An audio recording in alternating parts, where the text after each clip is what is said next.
পানীৰ ব্যৱস্থা আছে, আপোনালোকে শুই যাব পাৰিব, ডিজেৰ ব্যৱস্থা আছে, আপোনালোকে ডান্স কৰি যাব পাৰিব অসমৰ পৰা কেৰেলালৈ। কিয়নো বাছেৰে গ'লে বহুতে কয় বৰ হয়, কিন্তু তেওঁলোকৰ তাত আছে ডিজে সাউণ্ড ব্যৱস্থা। গতিকে আপোনালোকে এতিয়া স্ক্ৰীনত দিয়া নম্বৰত যোগাযোগ কৰক আৰু যোগাযোগ কৰি আপোনালোকে আপোনালোকৰ বায়'ডাটা চেণ্ড কৰি তেওঁলোকৰ সৈতে আলোচনা কৰি আপোনালোকে টিকেট ক্ৰয় কৰক আৰু ক্ৰয় কৰি আপোনালোকে অসমৰ পৰা কেৰেলালৈ যাওক কম টকাৰ ভিতৰতে যাৱতীয় সুবিধা থকা শ্লিপাৰ বাছেৰে। গতিকে এতিয়াই বেছি দেৰি নকৰি যোগাযোগ কৰি লওক। অসমৰ বিভিন্ন জিলাৰ পৰা আপোনালোকে কেৰেলালৈ যাব পাৰিব।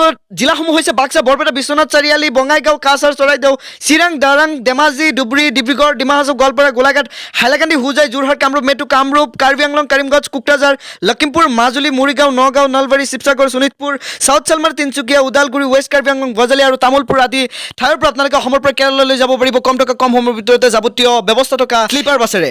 আছে যাত্ৰীসকলৰ বাবে পানীৰ ব্যৱস্থাও। তাৰ উপৰিও আপুনি কেৰেলাৰ পৰা অসমলৈ ডান্স কৰি আহিব পাৰিব, কাৰণ উপলব্ধি আছে সাউণ্ড ছিষ্টেমৰ ব্যৱস্থাও। গতিকে স্ক্ৰীনত দিয়া নম্বৰত এতিয়া আপুনি যোগাযোগ কৰক আৰু যোগাযোগ কৰি আপুনি শীঘ্ৰেই কম টকাৰ ভিতৰতে